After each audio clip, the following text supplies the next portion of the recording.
Bruno César aqui e hoje eu quero responder uma pergunta que me enviaram e eu creio que pode ser a dúvida que muitas pessoas têm. Eu percebo muitas pessoas às vezes passando algumas situações na sua vida e identificando através dessa situação alguns problemas ou algumas circunstâncias e talvez até a maneira como devam se posicionar. E a pergunta é a seguinte: por que Deus permitiu os acontecimentos na vida de Jó? E aí eu quero fazer com que você, de fato, olhe para algumas questões dentro da Bíblia que eu quero pontuar, que eu creio que podem iluminar a sua vida. Existem muitas pessoas que passam problemas na sua vida e eles fazem uma identificação com Jó, de maneira que eles ficam, olha, eu tenho que suportar esses problemas e eu preciso continuar adorando a Deus, porque afinal de contas Deus permitiu com que essas coisas acontecessem na minha vida. E eu não estou aqui para de maneira nenhuma dizer que você não deva adorar a Deus ou exaltar a Deus durante os problemas. Essa não é a questão. Muito pelo contrário, eu creio que isso é um exemplo que Jó nos dá, que independente das circunstâncias que se levantavam durante a sua vida, ele não amaldiçoou a Deus, por assim dizer, né? Como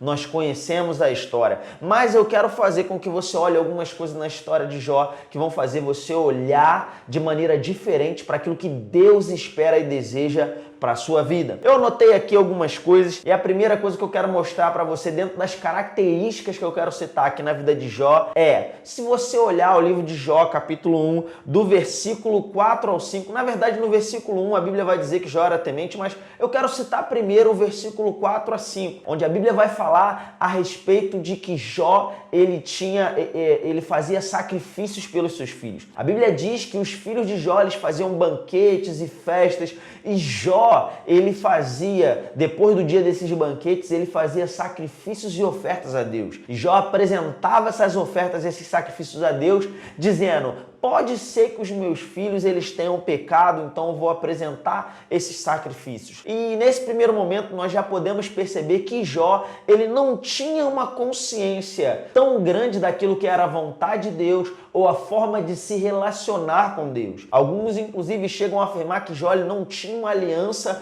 com Deus. Nós não temos um momento exato do texto onde nós podemos dizer, Jó tinha aliança com Deus ou Jó não tinha. Nós sabemos que Jó ele era temente a Deus, mas o fato não há nenhum registro de que Jó era um judeu ou tinha uma aliança com Deus nesse sentido. Muitos estudiosos inclusive acreditam que Jó era contemporâneo da época de Abraão, e nós sabemos que Abraão era alguém que tinha uma aliança com Deus, mas o fato é que os sacrifícios pelo pecado, eles eram oferecidos, eles foram instituídos muito tempo depois, eles eram oferecidos com uma base. E Jó parece que ele não conhecia muito bem essa base. Imagina você aqui comigo, uma situação onde as pessoas não sabem, um pai não sabe se os filhos pecaram e ele vai apresentar uma oferta a Deus.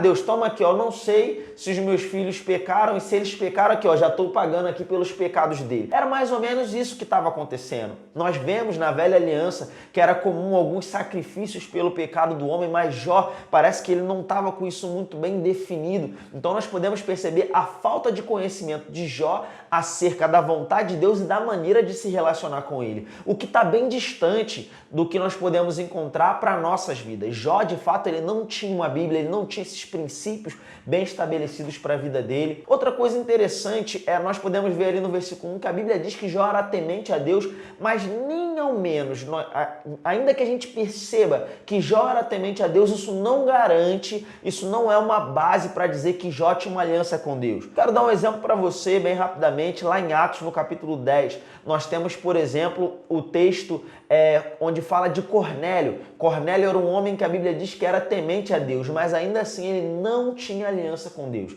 Ele não era judeu, ele não era igreja, ele não era um cristão, por assim dizer, mas pelo fato dele ser temente a Deus, Deus alcançou ele com a sua misericórdia, ele teve uma visão de um anjo que deu instruções para ele, onde os servos dele foram lá, buscaram a Pedro, Pedro pregou a palavra e Cornélio e a sua casa foram salvos. Então nós percebemos aqui, já nesse primeiro momento, que Jó ele não é o modelo ideal que nós, como igreja, como filhos de Deus, devemos nos comparar para balizar toda a nossa vida. É claro que existem princípios no livro de Jó que nós vamos poder puxar para a nossa vida, talvez, mas não é isso que eu quero frisar aqui com você. O que eu quero te mostrar é que ele não é o exemplo perfeito para a sua vida, você que está numa nova aliança em Cristo Jesus, ok? Além desses dois primeiros fatores que eu citei para você, eu quero citar aqui alguns outros. Se você continuar estudando o livro de Jó, você vai perceber que Jó, ele vai sofrer algumas coisas que vão acontecer e Jó tem uma conversa ali com seus amigos, ele começa a falar uma série de coisas. Eu acho isso muito interessante porque você vai perceber que ele vai dizer ali muita coisa, mas lá na frente o próprio Senhor vai repreender a Jó. Se você olhar lá em Jó, a partir do capítulo 38, você vai ver que Deus ele vai repreender a Jó. Deus vai virar para Jó e vai falar: Jó, onde é que você estava quando eu fiz isso, isso, isso, isso, isso? E onde é que você estava quando eu fiz aquilo, aquilo e aquilo outro? Agora, olha que interessante. A gente tem que tomar um cuidado muito grande, porque às vezes estamos pegando textos da Bíblia ali, da história de Jó, e usando como base para a nossa vida, quando a Bíblia diz que o próprio Deus repreendeu a Jó pelas coisas que ele vinha falando de maneira errada. E não apenas isso, se você continuar avançando no livro de Jó, você vai perceber lá em Jó, aproximadamente no capítulo 42, a partir do versículo 1 até o versículo 6, que Jó ele vai dizer para Deus, ele vai reconhecer que ele falou besteira, que ele falou coisas erradas. Ele fala: eu falei daquilo que eu não sabia. Ele fala para Deus: Senhor, eu te conhecia só de ouvir falar, ou seja, de alguém distante, mas agora os meus olhos te veem. Então é um erro muito comum você pegar a primeira parte da história de Jó e querer trazer para a sua vida, porque nós estamos olhando para alguém numa velha aliança, na época que a Bíblia fala sobre uma aliança inferior, alguém que a princípio nós nem temos uma base concreta para dizer que ele tinha aliança ou que ele não tinha, que não tinha uma Bíblia estabelecida para que ele pudesse estudar, uma pessoa que não tinha conhecimento de Deus. Não posso pegar a vida dessa pessoa e trazer como base para a minha vida. E eu creio, meus irmãos, que o diabo ele tem trazido esse jugo para a vida de pessoas, porque o diabo ele conhece a palavra. Então o diabo usa esses artifícios para trazer, por exemplo, será que você já não passou uma situação na sua vida onde você se encontrou passando por um problema e você ficou se perguntando: mas por quê? E talvez veio uma sugestão na sua mente: mas Jó passou por tudo aquilo, ele não tinha que questionar, ele tinha que entender que Deus sabe de todas as coisas, Deus me deu, Deus tomou, bendito seja o nome do Senhor. Sabe, não é essa a expectativa que Deus tem para você numa nova aliança. E eu quero ainda te dizer, se você tem alguma dúvida dentro desse assunto, se você tem alguma coisa nesse sentido, manda uma mensagem, comenta aqui nesse vídeo, porque o meu desejo, o meu propósito é servir a sua vida, e eu creio que isso pode mudar a sua história, porque isso vai fazer você olhar e entender melhor quem você é em Deus, sobre o relacionamento o seu relacionamento com o Pai, e você de fato encontrar a vontade de Deus para a sua vida, para que você possa andar nela. Eu quero citar mais duas coisas para a gente encerrar. E a primeira delas é que, ainda olhando para todo esse contexto, eu gosto de uma parte do texto lá em Jó, no capítulo 9, entre o versículo 32 ao 33, onde Jó, quando ele está questionando algumas coisas ali que tinham acontecido, e Deus, etc., ele fala: olha, ele é Deus, e eu não tenho como falar nada com ele, eu não tenho como questioná-lo, eu não tenho um árbitro que coloque a mão no meu ombro e no ombro de Deus para que eu possa falar com Deus, para que eu possa apresentar a minha causa. E eu acho isso lindo, porque esse também é uma verdade que Jó disse. Ele não tinha esse advogado, mas a Bíblia fala que nós temos Jesus Cristo justo, aquele que coloca as mãos no nosso ombro e coloca as mãos no ombro de Deus. Ele é o intermediador. Ele disse: ninguém vem a mim, ninguém vem ao Pai se não for por mim. Eu sou o caminho, a verdade e a vida. Então nós temos Jesus.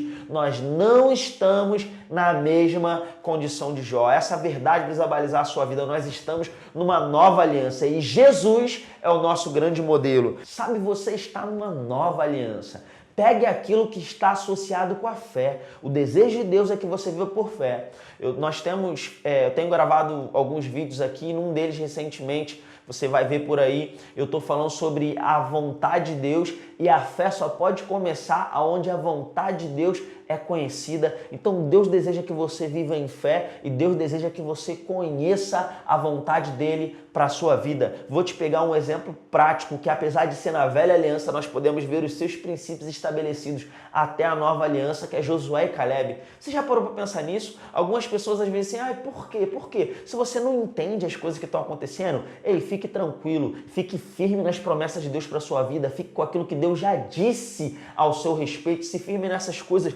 Josué e Caleb, eles estavam numa situação onde haviam pessoas que estavam incrédulas, mas eles estavam crendo. Eles disseram, eia, nós podemos possuir a terra porque Deus disse que nós podemos possuir aquela terra. Agora, o que eu acho muito interessante acerca de Josué e Caleb é que, se você parar para olhar, não foi justo o que aconteceu, porque haviam pessoas que estavam incrédulas e Josué e Caleb, eles estavam crendo naquilo que Deus disse, mas ainda assim eles ficaram 40 anos no deserto. Você já parou para se perguntar sobre isso? Será que foi justo Josué e Caleb, mesmo crendo, passarem 40 anos no deserto, distante da promessa, só para cumprir, para provar a promessa que Deus havia dado depois? Mas sabe de uma coisa, o que eu acho lindo nessa história é que Josué e Caleb, eles não ficaram, por quê? Será que Deus permitiu? Não. O tempo todo eles permaneceram firmes, agarrados na promessa. Então lembre disso, a sua vida precisa estar estabelecida numa vida de fé, nas promessas de Deus para a sua vida, numa nova aliança. Não olhe para Jó simplesmente, olhe para talvez algo que você possa extrair como um princípio para a sua vida, que também está presente no Novo Testamento. Agora olhe para Jesus, aquele que é o autor e consumador da sua fé. Faça isso, você vai perceber que você vai conseguir viver uma vida de maneira diferente. Amém? E mais uma vez eu quero dizer, eu estou aqui para servir a sua vida. Se você tem alguma dúvida, se esse vídeo te abençoou, deixa lá os comentários, eu quero conhecer você, eu quero saber o que você pensa, quais são as suas dúvidas, para que nós possamos continuar avançando juntos. Amém? Então avance e ande na prática da palavra em nome de Jesus.